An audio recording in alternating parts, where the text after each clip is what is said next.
All right, we're going into this raw, baby. Let's see what's going on here. Let's see. Deathmatch fans, you can't imagine how hard it was to get this beast here tonight. You've never witnessed brutality like this before. You may not even want to. That's Rhinar. That's a romping club. With killer instincts and intimidating power. Get ready for a wild ride. Yep, he looks good. Look at that arm piece, though. Romping club. I bet that's coming back in the set. The Why is he in the arena, though? I don't understand. hunt is on, and only the strong survive. Yep. Okay, he looks good. I like the new art style a lot. Like, it gave him much more of like a square, kind of aggressive, bigger face. He's got pointed ears. He looks good. The art in the set's dumb. It's really good. The reckless rampage. So he's the same. Yeah, he's the same. 440 health, reckless runner, reckless rampage. He's got the same name. He has the same hero text. It's just redone of the new card, or the art's new, right? So he looks good. Got that deathmatch background. He looks cool. Is here to dominate. And then they reused the young art, right? Is that the exact same from the RVD set? I think so. Because it even has the same text on it, right? I wonder, like, they didn't explain it on this card, but they explained it on this one. That's interesting. I really am curious why he's in the deathmatch arena at all. Like, old school RVD lore, like, original lore, I didn't really think Rhinar had, like... Originally, it didn't seem like brutes were, like, capable of, like, complex thought and communication and stuff like that. You know what I mean? Like, it seemed like they were just kind of, like, primal monstrosities that lived in the jungle or whatever. So, like, why is he in the arena? I'm curious. Like, did they capture Rhinar? That honestly would make me pissed, to be fair. So, like, did he go get there? Did he go there? Is he rescuing KO?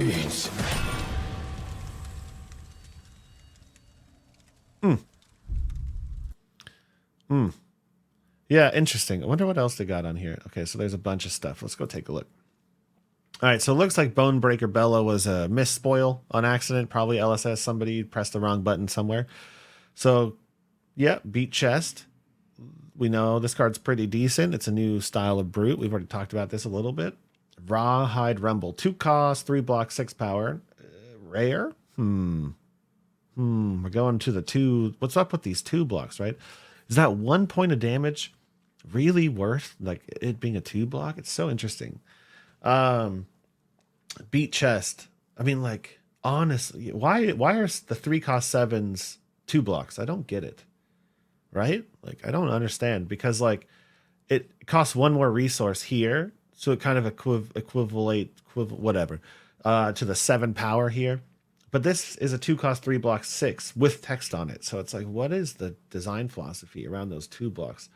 Maybe it's just like to restrict them to certain heroes. I don't know. Anyways, when this attacks a hero you've beaten chest this turn, intimidate them. Oh, it's dual intimidate.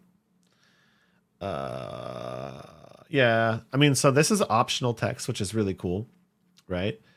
So optional text means that this is strictly just a 2 cost 6 attack that fits into any Blood Rush curve Rhinar that has an upside of double intimidating to close a game, right? So, like,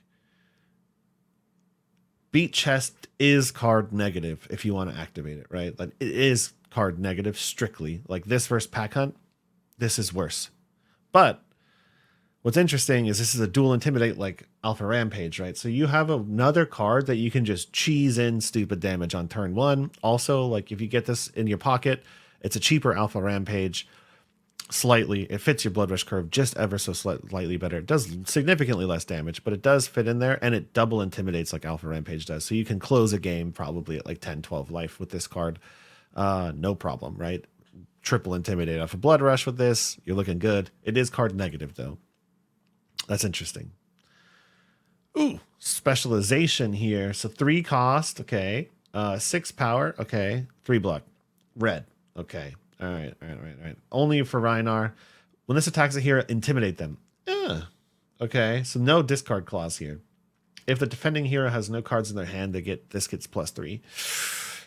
This is really good. to close games again. So Rhinar, they're really giving Rhinar more Intimidate pressure, really allowing him to like rip cards out of your hand. This could be pretty gross, to be honest. So 3 costs 6, and if you've quad Intimidated, then you get it to go to a 9.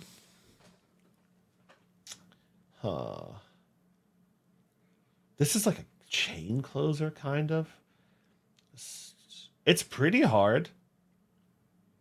It's pretty hard to quad Intimidate without a double Intimidate card somewhere mixed in there, right? Like, I mean, of course, you could like barraging, pitch a blue and play this from Arsenal, and that would be pretty freaking gross.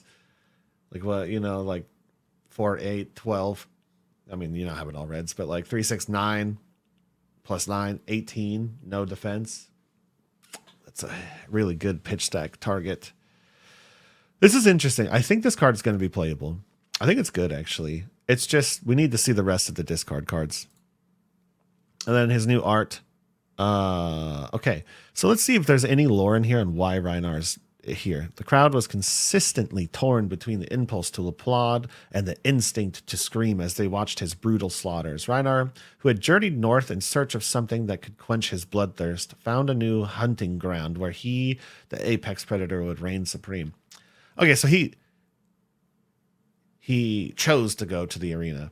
He left the Savage Lands to find harder things to kill, and he found the arena and chose to go there, which is crazy to me.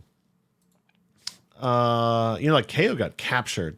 Like, honestly, this is such an interesting mix. Like, I really want more lore on Brutes because like this is wild to me. Like KO getting captured makes a lot of sense. He doesn't want to be there. He wants to go back to his jungle where he wants to go kill things and hunt big monsters. And then Rhinar was like, I'm leaving. Let's go to where the humans are. And, you know, like all of those humans have been fighting since forever. And I'm just going to go there. I don't know. Winsutan's back though. I love Winsutan. This art's hot. I mean, like, maybe he is just like a mindless monster who's always looking to kill bigger stuff, and it would make sense he goes to the arena, or I don't know. Maybe they're going to give us some more lore. Yeah, you know, no place for mercy, sees the opportunity, shows off his brutality. Cool. And I think that's it. There's no flavor text on any of these other cards. You know, it's interesting. This is interesting. Oh, they have a video too. Wow, there's 3 videos. It reminds me of that movie, you know. The movie? Oh, The Wolf of Wall Street. Yeah, that movie. Yeah. Do you know how it goes? Yeah, I know that part. I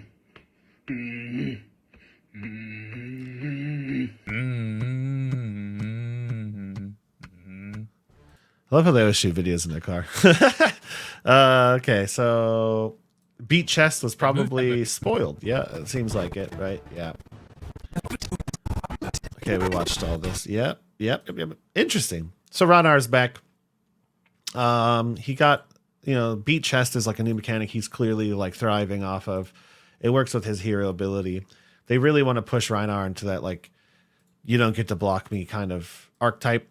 Seems good. Yeah. And these cards for KO, like, let's see, this card for KO, honestly, pretty bad. Honestly, this card's pretty bad for KO. You know, like, it does trigger his ability to get a might token here. And this does give him like some closeout damage, right? Okay, maybe it's not as bad because KO's the only weakness of KO I'm seeing so far is that, like, what happens when they pure fatigue you, right? Like, how are you going to penetrate? We already have some tools. We have quite a few ways to dominate, quite a few ways to rip cards out of hand. So like this does maybe help with, like, if Oldhim comes back or some fatigue deck where it's like, okay, you set up a second cycle and then you rip through with your final blood rush, you know. Kind of like what Levia does with like blue barragings and dominate attacks. And so KO and Levia, weirdly, like KO and Levia are like almost the same hero, only KO gets to play the game on easy mode, which is interesting. I'm curious to see what Mansant's going to say about it. But yeah, it looks like KO and Levia are practically the same hero, in my opinion. Like they both get +1s on their brute attacks, although Levia's are typically like, you know, through the whole turn. KO's is on the first one. But like, Chaos cards kind of meet Levia's card. Like he has a 2-card 9 with bare fangs that can't miss on a blue, you know? So he has 2-card 9s now. He has the same kind of raw damage. You know, I think Levia's might be a little bit better when she hit hero flips, but like, you know, he can run the stupid ape cards and not care at all, right? Like he can just like run yellow pulpings and yellow wild rides, and he can do it with blues in his hand, and he doesn't care, right? Like he has no downside, and if he misses, he doesn't implode, right? So okay, very interesting. But Rhinar's back on the menu. I can't wait to play him. I mean, I've been playing him, so you know, whatever. I'm down. Let's do it. All right, I thought about it a little bit more. you know how it goes. You gotta think about this stuff a little bit. Go watch Arsenal Pass's video. By the way, go watch it. Give him the clickies. Give it a little love. Give it a heart and like a repost and stuff like that. You know, go comment on there. But all right, so Rhinar, lore wise, I really want to talk to somebody about it. I really want to get that. I'm gonna go message some people and see if I can get somebody to give me a little bit of lore previews, because I really want to understand what brutes are at this point, like where they are emotionally, mentally, physically on the map, what they do, how they interact with human society, stuff like that. I'm really curious how brutes fit into this world. You know. But okay, looking at these cards one more time as a Rhinar main and as a Rhinar player, right? What this really means is that the Intimidate value seems to be going up quite a bit, right? Choosing our Intimidate target is really, really powerful.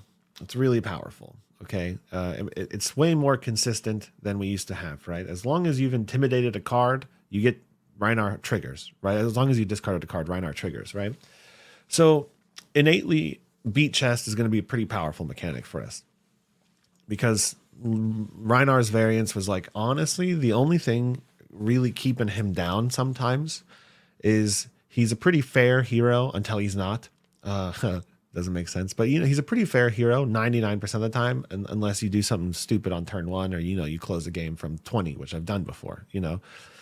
So the variance a lot of the time was really keeping him down from his hero ability being super useful, because it's random on your side and on your opponent's side. So you have to get lucky twice. You have to hit the card you want to hit, unless you force the card to be there, and you have to hit the right card in your opponent's hand. So reducing Rhinar's variance, I'm all about, because he was already pretty good. Not gonna lie, he was already pretty good. We were seeing tournament results with him. There was supposed to be a Rhinar in the top 8 of Worlds, right? There was supposed to be one, pretty much, most likely. So reducing the variance with this new mechanic is quite strong. Okay, and this is a common, so we're going to hopefully see quite a few more playable Majestics and rare beat chest cards. We're hopefully going to see it, and it's probably going to be cooking. And in the world with fair flesh and blood, because all these overpowered heroes like left the game in the span of a couple months, and they're probably likely going to continue to do that at a very rapid pace, all of the new heroes being printed, relatively fair, pretty much, you know? So Intimidate's value, like barraging beatdown, old school Rhinar, in a fair world is pretty strong. And in a world where he's consistently able to discard the right cards and play barraging beatdown and play double intim cards and do rip damage, you know, he can kind of play the game pretty fairly, right? And then he can use those pitch stacking, right? If we get to a world where you can pitch stack again, Rhinar's very strong. It is very hard for Rhinar to win in the first cycle a lot of the time, when you have Lexis and other heroes like that just like obliterating you by turn 4, you know? So in a world where he can pitch stack, these cards are nuts. Like nuts, you know? That's why Rhinar did so well in the Oldhim meta, because like you had time. You had time to close the game. You had time to beat the Oldhim down.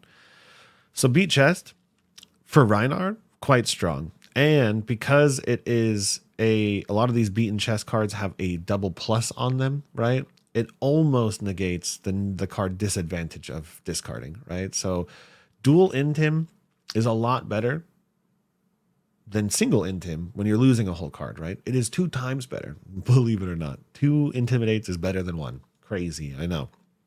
So this is an interesting world, right? This card right here, Rawhide Rumble or Rawhide Rumble, right? This is like weirdly exactly the same card as Wrecking Ball, only like a million times better. It's kind of stupid in its own way, right? It blocks 3, it costs 2, which is less than Wrecking Ball. It is a red, exactly the same, and it does 6 damage, exactly like Wrecking Ball. So this is pretty much Wrecking Ball, but better. I don't know, right? Kind of weird. And every single part about it's better. It has optional discard text. It has 2 intimidates on it. You get to choose what your intimidate is. There's no draw discard on this. So like this is literally just Wrecking Ball 2, but way more playable. So yeah, like I said, so choosing which card you're discarding is better than the old Rhinar cards. And getting 2 intimidates off of it is better than what we were getting before. You know, pretty much straight up Beat Chest is just like a better version of Rhinar's text before, which is kind of interesting. And at least Rhinar's like spec cards and Rhinar's like pure cards block 3. So it seems like they understand Rhinar needs to block to get to that second cycle, which is nice. So we're seeing Rhinar's cards as blocking cards and the block 3s, not block 2s, which I think is cool. Okay. So it seems like in a world with fair flesh and blood, with all of those new, you know, like we see the instant cards that let you discard and create a token, right? Those are pretty much playable attack action barraging beatdowns, kind of, right? They're like clearing bellows with 7 on them, which is actually wild. So if you play enough of those instant discard cards, these dual intimidate cards, your barraging beatdowns, and your spec cards, right? You're constantly able to put up a lot of intimidate pressure on your opponent. So, you know, like if we had these cards in the old him meta, oh my god, actually wild. Like any pure fatigue hero is gonna stand, in my opinion, no chance against Rhinar at this point in time, like none. Even just a few cards they've shown, a pure fatigue hero is going to die the first time they see a Rhinar. Like, you have so many tools to penetrate damage. So, like, you know, old M's, your fatigue dashes, like, it's going to be really difficult to be one of those heroes right now if Rhinar is allowed to play, right? Like, if he can hold his own against the aggro heroes, your fatigue deck's going to have a really challenging time. And then the new spec. This one's kind of interesting, right? It's weird in one way where it's like it's Alpha Rampage without the hurdles. Okay, like it's just, you know, a 3 cost 6 that does intimidate on it. It blocks 3. However, I still kind of stand by my decision that like this final piece, if the defending hero has no cards in hand, it gets +3. This is actually a pretty hard hurdle, right? Like this is a pretty difficult hurdle to get through in the current version of Rhinar. So we know that the most valuable or the best version of Rhinar in tournaments has always been Claw Rhinar, like survive until your Blood Rush Bellows, put pressure up and kill them with Blood Rush Bellows, and then, you know, cheese your way through the final bit of health with Recklesses and Intimidates or whatever. So this kind of is like reminiscent of the old school like quad and Tim Rhinar. And we know that it's the more barragings you stick in your deck, the more raw Intimidate beat chest cards that don't have 6 power on them, the harder it is to be a Blood Rush Rhinar. Like just what it is, right? It's difficult. The more non-attack actions you stick in there, the less consistent his Blood Rushes get. And then you add in all of our defensive cards, and you're starting to look at like you're fighting for places to put Intimidate attack cards in your deck. So you might see like a breakout version, right?